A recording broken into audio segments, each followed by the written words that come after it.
Xin chào tất cả các bạn, mình xin tự giới thiệu, mình tên là Kim Xuyến. Năm nay mình 39 tuổi, quê của mình ở huyện Sóc Sơn, thành phố Hà Nội. Sau đây mình xin chia sẻ hành trình vượt qua u mê, mê tín cũng như các hiện tượng ảo thanh, ảo giác, âm vong nhập cho đến khi mình biết và thực hành tri thức hai chân lý. Trước khi mình lấy chồng thì mình đã có nhiều lần đi xem bói cùng với một chị ở công ty. Đến năm 2008 mình lấy chồng và bà mẹ chồng của mình có một điện thờ nhỏ với rất là nhiều bát hương.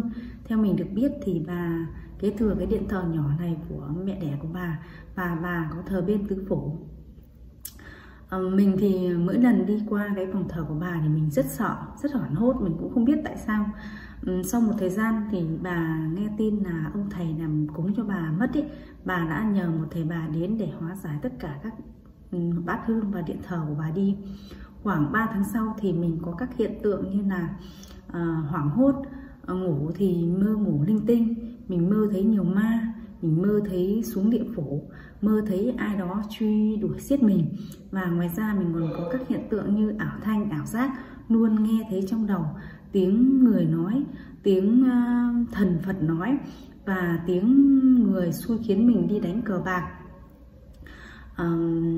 Hiện tượng đó xảy ra với mình vài tháng liền. Đến hôm mà tuần 49 ngày của bố mình ấy, thì mình có các hiện tượng như là các cụ gia tiên nhập vào mình, lần lượt các cụ nhập vào mình, lúc thì chú mình, lúc thì người cháu, lúc thì ông mình. Và sau đó trở đi thì mình bơ phờ, người thì mệt mỏi, mất ngủ. Mình đã đi xem bói nhiều nơi và được các thầy bà phán cho rằng là mình có căn số hầu đồng, phải ra trình đồng mở phủ và tôn cấp lập thờ, lập điện tài gia. Mình liên tục bị các hiện tượng âm vong nhập, kể cả ở nhà cho đến công ty, đến đền, đến chùa, và mỗi lần đi đám giỗ mình cũng có các hiện tượng âm vong nhập. Mình rất sợ, tự nhiên mình rất sợ, mình rất hoảng hốt, lúc nào mình cũng cảm thấy có âm vong ở bên cạnh mình. Cứ mỗi một buổi chiều sau khi hết ánh mặt trời thì mình hoảng hốt, sợ hãi vô cùng, mình không dám ra ngoài sân. Tối đi ngủ mình còn đặt 3 con dao ở đầu giường, mình còn lấy bùa đặt ở dưới gầm giường. Ngủ thì mình ôm một nắm tỏi, cộng với là mình còn giã rất là nhiều tỏi quấn vào khăn xô và quấn vào cổ của mình. Đi làm thì mình có cài một que dâu ở xe máy và mồm luôn ngậm một cái nhân tỏi. Và trước khi đi làm thì mình luôn thắp hương khấn các cụ đưa mình đi đến nơi về đến chốn thuận buồm xuôi gió. Trên đường mình đi làm thì mình luôn có cảm giác lo lắng, sợ hãi, bất an. Mình luôn cảm nhận được rất nhiều vong đi theo mình và luôn cảm nhận thấy có một vong luôn ngồi sau xe máy của mình mỗi khi mình đi làm, từ nhà đến công ty và từ công ty về nhà. Và trong đầu của mình luôn nghe thấy tiếng cái vong đó xui khiến mình đi đánh lô đề cờ bạc. Tinh thần của mình hoảng loạn, sợ hãi. Có một lần mình đã phải xin ra chùa để ngủ một đêm. Thấy vậy cả nhà rất là lo lắng cho mình. Cả nhà đã đi xem bói 3 nơi và cả 3 nơi các thầy đều nói mình phải trình đồng mở phủ và tôn cấp lập thờ tại gia. Thì cả nhà mình đã chạy vậy mượn tiền cho mình, xây điện mới và cho mình trình đồng mở phủ, đó là năm 2014. Thì sau cái khóa lễ đó, ông thầy của mình cho mình đi khắp các đền to phủ lớn để trình khăn áo, để cho cha biết mặt và mẹ biết tên. Hàng năm mình tốn rất là nhiều tiền với các khóa lễ cúng, đó là khai xuân, vào hè, ra hè, cúng tất niên và cúng giải hạn. Thì sau một thời gian mình thấy các hiện tượng âm vong nhập của mình có giảm đi 60 đến 70%. Khoảng năm 2020, vợ chồng mình xin phép bà cho ra ở riêng và xây nhà mới. Thì sau khi xây nhà mới và xây điện mới xong, mình có làm một khóa lễ là hầu đồng.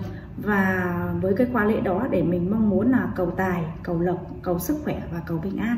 Nhưng sau cái khóa lễ đó mình lại không được như mình mong muốn, mà tinh thần của mình giảm sút.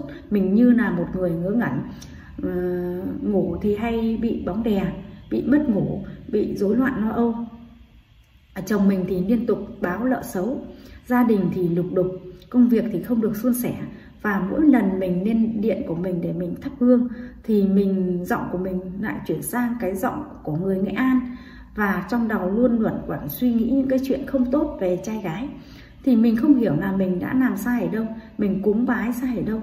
Mình đã hỏi ông thầy của mình và được ông thầy nói cho rằng là mất sạch sành xanh với được manh áo đỏ, và sau này mình được ăn lộc gọi hồn. Mình không muốn chuyện đó xảy ra, mình chỉ có một mong muốn duy nhất, đó là làm người bình thường như bao người khác. Mình rất là bí bách và không biết chia sẻ cùng ai. Một lần mình đã lang thang trên mạng, đó là cuối năm 2021, và mình đã biết được cái nhóm hóa giải căn số cơ hành với một bài viết. Mình đọc bài viết đó thì thấy các hiện tượng giống hệt như của mình. Thì do mình mải nàn mà cái bài viết đó bị trôi đi. Mấy ngày sau mình lại tìm lại nhóm hóa giải căn số cơ hành. Mình đọc mấy bài viết trong đó thì mình càng đọc mình càng lóe lên một tia sáng trong đầu, đó là hóa giải được căn số cơ hành. Mình rất vui mừng và mình đã nhắn tin cho admin ở trong nhóm hóa giải căn số cơ hành để mong các anh chị trong nhóm hỗ trợ và chia sẻ cho mình. Thì sau đó mình được anh chị trong nhóm hóa giải căn số cơ hành chia sẻ, hỗ trợ mình và gửi cho mình 3 bài đạo. Mình đã nghe 3 bài đạo mấy ngày nhưng mà mình không hiểu gì cả. Mình cứ nghe tay trái lại ra tay phải. Mình có trò chuyện với chồng mình thì chồng mình nói rằng là không theo ai cả, sợ người ta cho mình vào một cái đạo nào đó lừa mình, cũng như là đạo hội chú trời ấy. Thì bẵng đi một thời gian mình đã không liên lạc với admin trong nhóm nữa và cũng không nghe 3 bài đạo nữa. Nhưng cái suy nghĩ lo âu của mình vẫn còn, mình không biết chia sẻ cùng ai, mình rất là bí bách. Mình lại tự cho mình một cơ hội, đó là nhắn tin với admin để xin được chia sẻ, đồng hành cùng mình một lần nữa. Và chuyện này mình đã không nói với chồng mình. Thì với một niềm tin vào tri thức hai chân lý, mình đã nghe 61 bài trong cái bài giảng của thầy Nước Chữa Lành Thân Tâm Trí. Thì các hiện tượng ảo thanh, ảo giác, âm vong nhập của mình có giảm đi, thưa dần đi, và mình đã không nhờ thầy bà đến cúng cho nữa và cũng không liên lạc với thầy bà nữa. Mãi đến cuối năm 2022, sau khi mình dọn nhà, mình nhìn lên bàn thờ thì mình thấy các bát hương nhà mình không còn một cái chân hương nào cả. Nhìn xung quanh thì mặt bàn thờ rất là sạch, không có một vết bẩn nào cả. Thì mình rất là sợ hãi, không biết ai đã là người nhổ hết chân hương của 3 bát hương nhà mình. 3 bát hương nhà mình thì do thầy bà đã lập ra từ khi bắt đầu mình lên nhà mới. Thì mình hỏi cả gia đình thì cả gia đình nói là không ai làm chuyện đó, bởi vì là bàn thờ là nơi tri ân thiêng liêng, không ai dám động chạm vào đó. Thì mình đã tẩy uế, lau sạch bàn thờ, mỗi một bát hương mình lại thắp lại 5 nén hương. Thì sau vài ngày mình lại nhìn lên bàn thờ, cả 3 bát hương lại không còn một nén hương nào cả. Như lần này mình thấy do ở trong bát hương vãi ra ngoài, chân hương thì tung tóe khắp nơi và nhìn thấy rất là nhiều hằn chân chuột. Mình đã nhắn tin với admin ở nhóm hóa giải căn số cơ hành để xin được trợ giúp. Thì được các anh chị chia sẻ, mình đã lấy hết can đảm và mình đã dựa vào cuốn sách Hành lễ dưới ánh sáng Phật Pháp, mình tự tay bốc lại 3 bát hương đó vào cuối năm 2022. Sang đến năm 2023 thì mình vẫn tiếp tục nghe video trên kênh Chữa Lành Thân Tâm Trí của thầy. Nhưng việc nghe học của mình không được tập trung. Mình nghe học theo kiểu cưỡi ngựa xem hoa. Một phần là mình phải lo cơm áo gạo tiền nên mình đã dành thời gian để bán hàng trên mạng xã hội. Một phần là mình tham gia lớp tập yoga cũng như tham gia vào đội văn nghệ của thôn. Sau một thời gian thì mình thấy các hiện tượng ảo thanh, ảo giác xuất hiện đối với mình trở lại. Mình thấy buồn bã, lo âu. Mỗi một lần mình đi tham gia tập yoga cũng như tham gia văn nghệ thì mình thấy chán nản vô cùng. Mình thấy mất tập trung, không còn được vui vẻ hay hứng thú nữa. Và mình đã quyết định là gạt tất cả mọi chuyện sang một bên để mình dành thời gian nghe học và chữa bệnh. Mình đã cố gắng đi làm để đủ ăn và nuôi con cái học hành. Và mình đã lập cho mình một cái thời gian biểu để nghe học được tốt hơn. Sang đến năm 2024, thầy Hoàng Văn Trường đã ra kênh mới, đó là kênh Hai Chân Lý, cùng với 3 cuốn sách là Na Nát Na Là.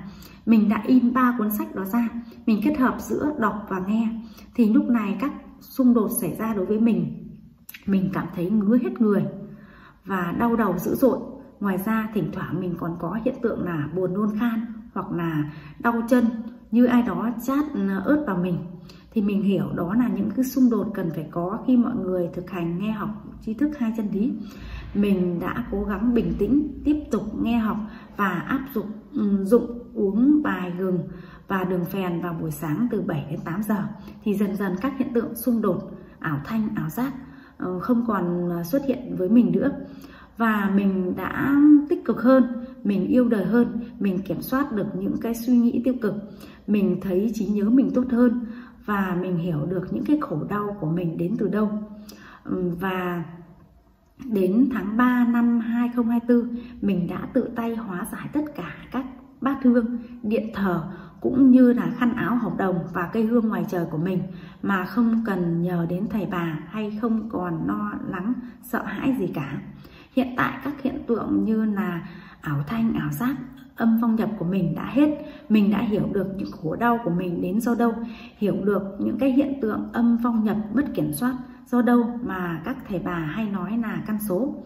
Những cái điều đơn giản đấy mà mình đã suốt thời gian 7 năm trời mình đã đi theo con đường u mê mê tín.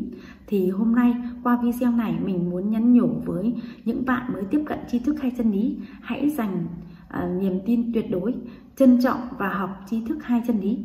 Bởi vì tri thức hai chân lý vừa chữa lành được bệnh thân, tâm và trí tuệ, và vừa cho chúng ta biết cội nguồn của con người đến từ đâu, sứ mệnh của con người xuống nhân gian này làm gì, và con đường chuyển sinh bền vững.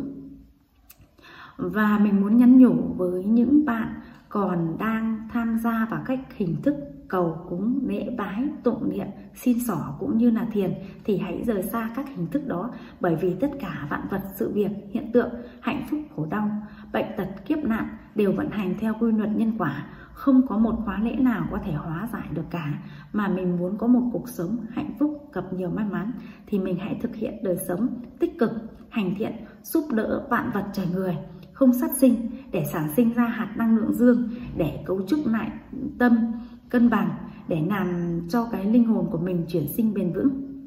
Và cuối cùng em xin tri ân người thầy triết học gia Hoàng Văn Trường, người đã chia sẻ và lan tỏa tri thức đến với nhân loại. Và em chúc tất cả những ai, anh chị em đã và đang thực hành tri thức hai chân lý, hãy vững tin theo con đường chuyển sinh bền vững để cứu chính mình. Cuối cùng, mình xin cảm ơn tất cả mọi người đã lắng nghe những tâm tư suy nghĩ của mình trong video ngày hôm nay.